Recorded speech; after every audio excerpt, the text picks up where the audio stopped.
hoping for AI to be able to, all these robots, for instance, collect data. It'd be nice if they all could collect that information. Analyze it and produce. And then push a button and get the answer you want, or at least that help. So I think that's where AI is really going to be able to give us an opportunity, keep us organized, to get all that information forward, be able to reach and get it immediately. I use AI for emails and typing, and content. Sure helps. Yeah. And it helps to get that input. So I'm hoping for another step up. So the way I'm looking at what you're doing is taking AI to be able to really optimize to even the next level, this care that you provide for these people that are in much need, and bring the high hope to the next level. Is that what you're hoping that for the next 5-10 years?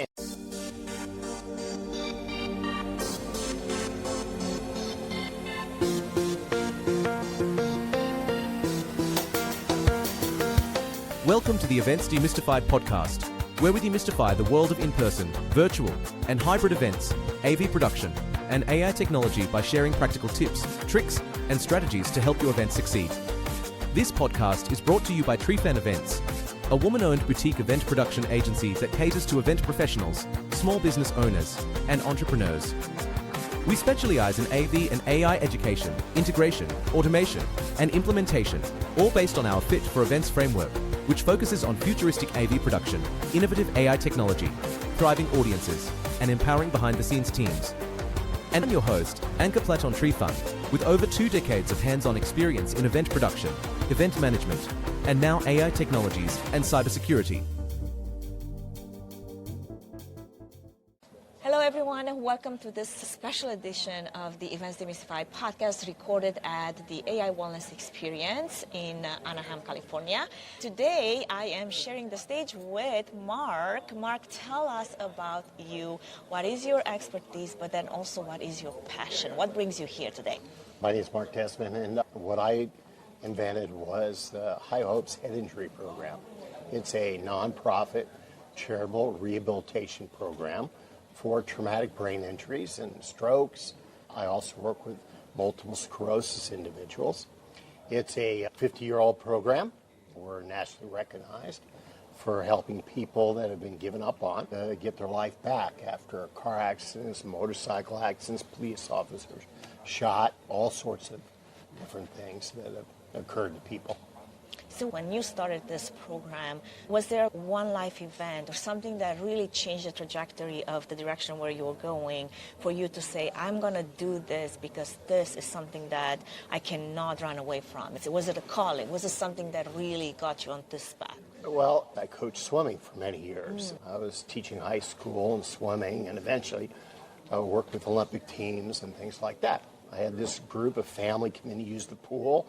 None of my 60 swimmers were available to lifeguard. I was elected, which was really unusual because I controlled the life of every swimmer. Yeah. I had a job for you. And then I worked with this group, kind of liked it. Then one boy started walking for the first time. And it was said at the time that no one gets better from severe brain injuries.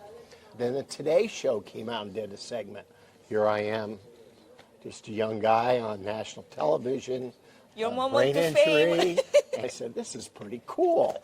So then I continued to educate myself and created this program called High Hopes. And I've been doing it for 50 years. We've helped thousands of people cover their lives. In the last 10 or 15 years, even people with multiple sclerosis. I have one that's gone now, he drives. And another one went to the senior games in San Diego a few years ago that couldn't barely walk and throw in the shot put. So amazing things happen when you help people, be an athlete or whether it be, somebody that has an injury, wheelchair bound or whatever. Let's talk about the alternative to, and I love the name, the High Hopes. Like really there's hopes. And I think people that lose hope, you lose everything. Whatever that might have happened to you, if you're gone through some kind of accident, if you lose hope, you lose the ability to fight for your life. So the alternative to the program, what is the current medical system looking at someone that, say, they've been in a very very unfortunate situation. They were basically brain dead. What is that looking like? And the alternative being high hopes, how is that different? How are you setting hopes in this dark moment in someone's life? We're a charitable organization, and when the insurance runs out, when they have no money to spend, they are done with their medical. They're sent home. It's up to the family member to provide that care, or a husband and wife, a husband to a wife, or vice versa. That's where High Hopes comes in. We help people according to what they can afford, and once they make a commitment, it doesn't matter, people can come for us for free. It's all about getting results and helping them get their life back. So that's who we are. And that is provided through access to better care, to practitioners, to medical treatments. Anything else I'm missing? Well, we're a full rehab program. So it's like you're my athlete. We have robotics, we have technology, we have, maybe you need something unique. And we'll go out and try to figure out what's out there in the world that we can get that'll help you. And in helping you, we not only help you, we help other people that are going to be coming after you.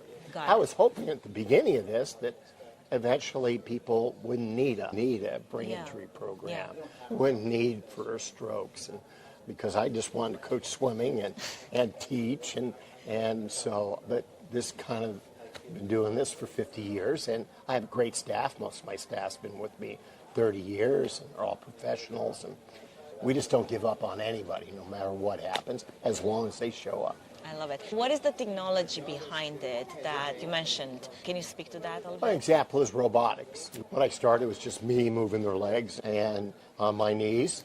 We have Locomats. We're the only place in the world that has 4 for brain injured, and they're made in Switzerland. They're a robotic walking machine.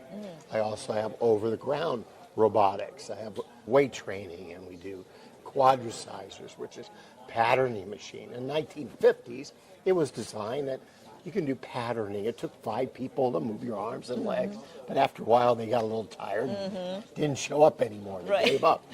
So we have equipment that can help that person through movement and weight training and occupational therapy, physical therapy, speech therapy. But it's a combination of all those things. So how is AI embedded into this? Because I'm assuming there's a lot of data collecting over the years through all these programs, through all the treatments, through different reactions to different treatments. So you're collecting all of this, and now you can put it into this one algorithm to create an even better program. That's what I'm hoping for. I'm hoping for AI to be able to, all these robots, for instance, collect data. It'd be nice if they all could collect that information. Analyze it and produce And you push a button and get the answer you want, or at least that help. So I think that's where AI is really going to be able to give us an opportunity, keep us organized, to get all that information forward, be able to reach and get it immediately. I use AI for emails and typing, and content. it sure helps. Yeah. And it helps to get that input. So I'm hoping for another step up.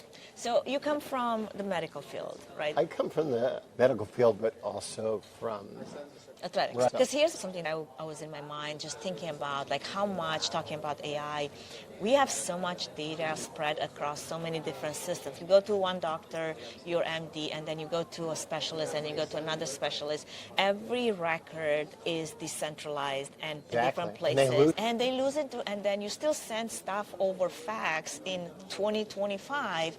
When you think about AI, when I think of the future of the medical field and the future of health, with AI being part of it, I'm thinking of this centralized location where it has the entire history of my medical record, my athletic background, abilities, everything in one place. And then input from other areas that you didn't even realize were collecting information Exactly. about you, that you can put together. But as a human being, we don't have enough time in a day to keep track of that. Even if you had a team of like a whole team working for you doing you that. can never keep up with it. So I'm hoping AI will free us to be able to focus on those areas that are expertise. Yeah, and it So we also don't brings have us to- joy, like something that I know I want to do more of, but I also am limited by time, responsibilities, and other things. Exactly. So the way I'm looking at what you're doing is taking AI to be able to really optimize to even the next level, this care that you provide for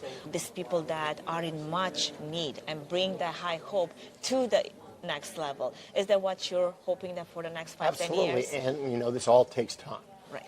So the trick is to spend less time on things that don't matter and spend the right time on the things that get results. What is one thing you would tell your younger self now, if you could? Don't worry so much. It all works itself It will out. all work itself out. Because like any business, I have to raise money and so forth. And Well, I was you going don't know to what ask, that- how do you fund this nonprofit? We do fundraisers. We work a lot with the music industry. We put on a concert a few weeks ago. Okay. Frank Sinatra did our first concert Really? years ago, and Eric Marienthal. We do a big concert. It's our 27th year next year.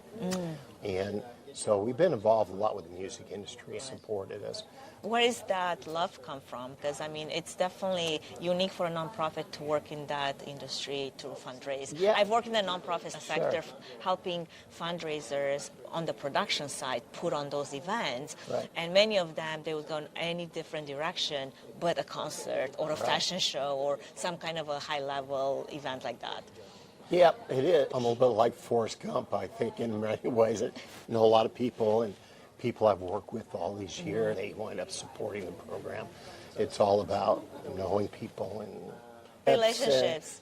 and a lot of times it's also about God, because things are brought to us that you would never, why are these things happening? Love it. And You can they tell come you're our a person. direction. So for anyone that wants to connect with you, wants to learn more about the organization, the program, where can they find you? They can Google High Hopes Brain Injury Program, or they can reach out. We're in California, in Tustin, where we get people from I used all to over the live in world. it. All over the world. I love it. So the main facility is Tustin. Yes. Got it. Any other facilities that are being brought to existence? I've in the helped a future? few others get started. There's one in Long Island and another one in Baltimore, but they are different. We're the only one of its kind anywhere. There should be hundreds of us across the country. I love it. But, unfortunately, it's not. Well, Mark, let's hope for the future that will bring more of those. Keep doing what you're doing. It's important work. Thank you for making time for Thank the you. podcast and for this conversation. And for everyone that has tuned in, make sure that you tune into the channels that Mark mentioned. And if you enjoyed this conversation, follow Events Demystified Podcast, and we will see you into the next episode. Thank you. Thank you, Mark. They're here, actually.